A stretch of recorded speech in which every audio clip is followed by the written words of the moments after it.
हजुर कुन हो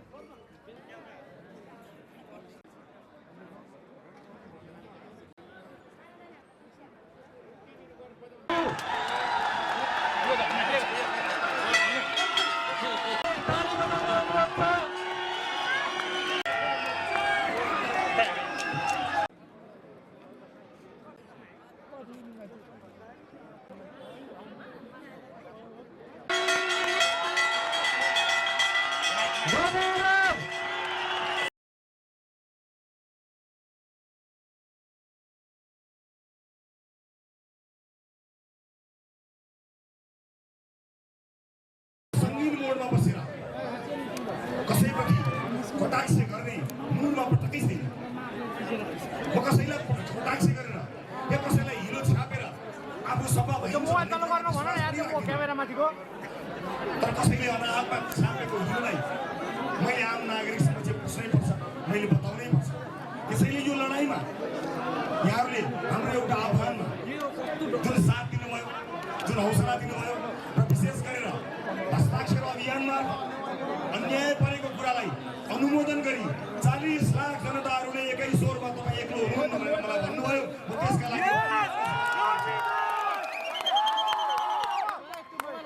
राजनीतिक दलका रूपमा हामीमाथि भएका प्रहार आक्रमणहरू यहाँले देखिरहनु भएको छ।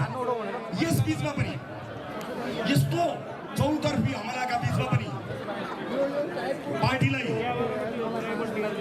अझ अगाडि बढाउनको निमित्त, पार्टीलाई सशक्त बनाउनको निमित्त र उत्साह र जाँगरलाई 1 इन्चबाट नदिइकन मेरो अनुपस्थितिमा यस पार्टीलाई अझै लोकप्रियताको चुलीमा पुर्याउनको निमित्त र नेपाली जनताको विश्वासलाई कायम राख्नको निमित्त आफ्नो महत्त्वपूर्ण भूमिका निर्वाह गर्नुभएका कार्यवाहक सभापति टिपी अर्यालजीलाई म धेरै धेरै धन्यवाद दिन चाहन्छु।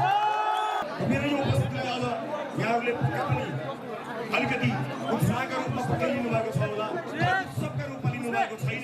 कसैले पनि यसलाई उत्सव मनाएको अर्थमा बुझ्ने छैन। म सिङ्गो देश सबैलाई जानकारी गराउन चाहन्छु। उपस्थित आमा बुवा दाजुभाइ दिदीबहिनीहरू, राजनीतिको यो मैदानमा पछिल्लो राजनीतिक परिवर्तनपछि एउटा मान्छेलाई सिङ्गो राज्य संयन्त्र र भाइभरका सारा अपराधीहरू एकै ठाउँमा एकजुट भएर एक्ल्याउन खोजेको यो कुरा इतिहासले देखेको छ।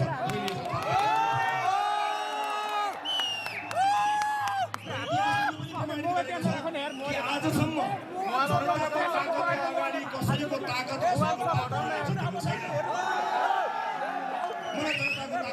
व्यक्तिहरूसँग भेटघाट गरी कुराहरू जान्ने बुझ्ने अवसर प्राप्त गर्न बाँकी नै छ। त्यस पछाडि म अझ खुलेर राजनीतिक टिप्पणीहरू गर्न सकुला अहिले पनि त्यो संहारमा छु। भर्खरै न्याय पाउने आशाको एउटा सानो खुड्किलो पार गर्ने क्रममा छु। ममाथि अन्यायका श्रृङ्खलाहरू बाँकी नै छन्, तर मलाई विश्वास छ, मलाई एउटै कुरामा विश्वास छ कि आजसम्म सत्य हारेको छैन। त्यस कारणले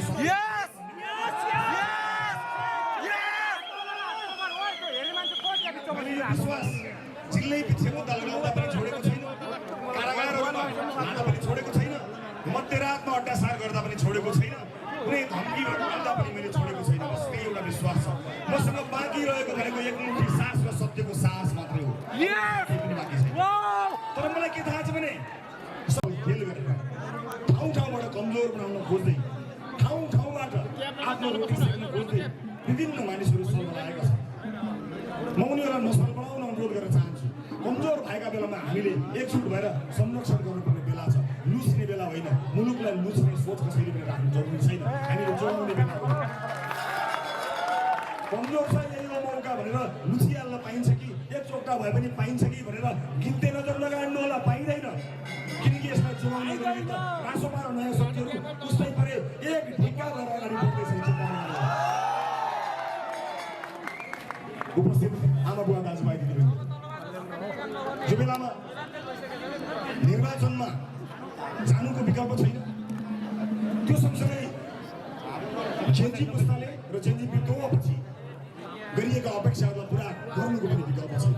हामीले सरकारलाई भनेका छौँ, जेन्जीको माग पुरा गर्ने सन्दर्भमा, सुशासन कायम गर्ने सन्दर्भमा र निर्वाचन गराउने सन्दर्भमा सरकारलाई म एक्लै छु भन्नु पर्दैन। राजसभा खडा भएको छ,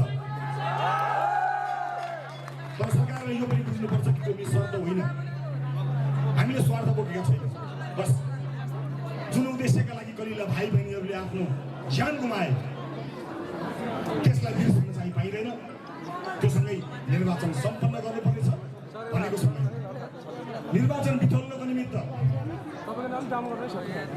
भागेका केही शक्तिहरू आफै घटना घटाउनु पनि लागिपरेका छन्। सानोतिनो घटना घटाइदिने, आफ्नै मान्छे खटाइदिने, अनि वातावरण बिग्रियो, सरकारले सम्हाल्न सकेन भनेर यसो मुन्टो निकाल्दैछन्। मुन्टो निकाल्नु पर्दैन। चुनावको वातावरण बिगार्नु पर्दैन। चुनावमा गयो भइगयो नि, पार्टीको चुनाव जिते जस्तै आम चुनाव पनि जिते भइगयो। चुनावबाट डराएको छैन भनेर बहादुरीका साथ पछाडि हट्ने काम नगर्नुहोस्। बहादुरीका साथ अगाडि बढ्नुहोस्। शुभकामना छ हाम्रो। तर खेलाँची गर्न पाइँदैन। बालबालिकाहरूको रगतमाथि खेलाँची गर्न पाइँदैन, दिइँदैन। फेरि पनि जोड्न चाहन्छु, हामी उत्साहित भएका छौँ, तर हामीले उत्सव मनाएको होइन।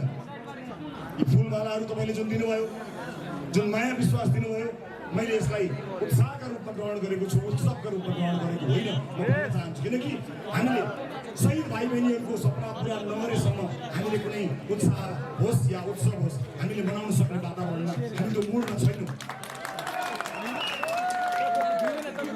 फेरि पनि प्रवासमा हुनुभएका साथीहरूलाई पनि विशेष धन्यवाद दिन चाहन्छु। हामी तपाईँको मताधिकारका लागि हिजो पनि लडिरहेका छौँ, आज पनि लडिरहेका छौँ। तपाईँको भोट चल्ने भोट नचल्ने भन्ने हुँदैन। तपाईँको भोट चलाउनको निमित्त हामी निरन्तर लागि परिरहेका छौँ। सरकारलाई अनुरोध गर्न चाहन्छौँ, विदेशमा रहेका नेपाली दाजुभाइ दिदीबहिनीहरूले आफ्नो देशको भविष्य छान्न पाउनुपर्छ। राष्ट्रमा त्यसका लागि लागि परिरहेको छ। धेरै धेरै धन्यवाद दिन चाहन्छु। म कारागारमा रहँदा पनि तपाईँहरूको क्यामेराले मलाई खोजिरहेछ। हरेक पटक ती गतिविधिहरूलाई तपाईँले आम नागरिक समक्ष पुर्याइदिनु भएको मैले जानकारी पाएँ। म तपाईँहरूको त्यो ऋणी छु। क्यामेरा हो, जे खिचाउन चाहे त्यही खिच्छ। तर तपाईँले नयाँ पुस्ताका लागि आवाज खिचिरहनु भएको छ। देशमा खिचिरहनु भएको छ। तपाईँको लेन्स मार्फत पनि परिवर्तन सम्भव छ भन्ने कुरा देशले देखिरहेको छ, युवा पुस्ताले देखिरहेको छ। यहाँहरू सबैलाई एकमुष्ट धन्यवाद दिँदै योगदानलाई म एकमुष्ट बराबर सम्झना गर्न चाहन्छु। धन्यवाद ज्ञापन यो यात्राको क्रममा हामीले सबै सकेनौँ होला, तर उहाँले हाम्रो पार्टीमा दिनुभएको योगदानको म सधैँ स्मरण गरिरहनेछु र म सधैँ उहाँहरूलाई धन्यवाद दिइरहनेछु। हामीले धेरै केही गर्न सकेनौँ, तर उहाँहरूले धेरै गरेर जानुभएको छ। धेरै हामीलाई सिकाएर जानुभएको छ। हामीलाई धेरै उपलब्धिहरूमा साथ दिनुभएको छ। हामीले केही गर्न नसके पनि उहाँहरूले दिनुभएको योगदान त हाम्रो मनमा छ नि। यो यात्राको क्रममा आफ्नै कारणले, जुनसुकै कारणले छुटिएर जानुभएका साथीहरूलाई पनि म शुभकामना अभिव्यक्त गर्न चाहन्छु। हामीले धेरै केही गर्न सकेनौँ, तर तपाईँहरूले हाम्रो लागि धेरै गुण लाएर जानुभएको छ। म तपाईँहरूको ऋणी हुँ। उपस्थित आमा बुवा दाजुभाइ दिदीबहिनीहरू, परिवर्तनको सङ्घारमा उभिएको छ। एउटा ठुलो विद्रोह बनेको छ, तर त्यो विद्रोहलाई क्रान्तिमा बदल्न बाँकी छ है। विद्रोह त भएको छ, जेनजीले विद्रोह गरेको छ, क्रान्तिमा बदल्न बाँकी छ। जलेको सिंहदरबार त बनाउला, तर सिंहदरबार बनाएर मात्र हुँदैन, सिंहदरबार बदल्न बाँकी छ साथीहरू। हामीलाई विश्वास छ हाम्रो नेतृत्वले र हाम्रो पुस्ताले भत्किएका झलेका संरचनाहरू यसलाई बनाउने मात्र होइन, बदल्ने पनि काम गर्नेछ। अर्थात् जेनजीले गरेको त्यो अभियान, त्यो त्यागलाई क्रान्तिमा बदल्नको निमित्त हामी दत्तचित्त भएर लागिरहेको छ। मसँग धेरै सूचनाहरू त छैनन्, किनभने म 2 दिन अगाडिसम्म कारागारमै थिएँ। तर यो छोटो समयमा पाएको सूचनाका आधारमा म सुनिरहेको छु, थाहा पाइरहेको छु कि संसद पुनर्स्थापनाको लागि मानिसहरू दौडधुप गर्न थाले रे। कुन संसद पुनर्स्थापनाको कुरा गर्नुभएको तपाईँले? 2 तिहाईको दम्ब राखेर नेपाली जनतालाई बेच्ने एउटा जोगाउने संसद फेरि बिउजाउन खोज्नुभएको? कुन संसद बिउजाउन खोज्नु भएको तपाईँले? जनताका मुद्दा बोल्दा बोल्दै माइक काट्ने संसद फेरि बिउजाउन खोज्नु भएको? कुन संसद बिउजाउन खोज्नु भएको? भ्रष्टाचारका काण्डहरूमा छानबिन गर भनेर आवाज उठाउँदा उठाउँदै छानबिन होइन, सङ्ख्या संसद न्युजाउन खोज्नु भएको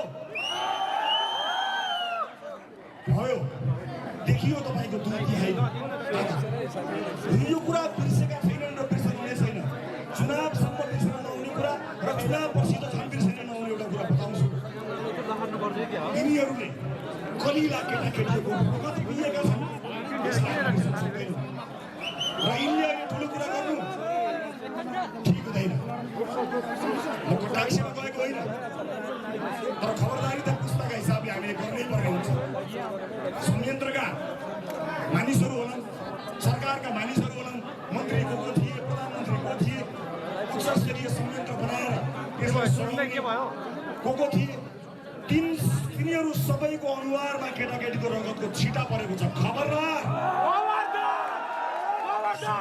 श्रृङ्खला अब बन्द गर्नु होला धेरै आँखा नचम्काउनु होला उपस्थित आमा बुवा दाजुभाइ दिदीबहिनीहरू म पार्टीको जिम्मेवारीमा फर्किएको छु मैले न्याय पाउनु बाँकी नै छ म त न्यायमा लडिरहनेछु मैले भन्दै आएको कुरा फेरि पनि दोहोऱ्याउन चाहन्छु आफ्नो न्यायका लागि लड्नु त छँदैछ त्योभन्दा बढी सिङ्गो देश र पुस्तामा भएको अन्यायको लागि लड्ने लडाइँ अत्यन्त महत्त्वपूर्ण लडाइँ छ यो लडाइँमा यहाँको साथको आवश्यकता परेको छ मलाई यो पनि थाहा छ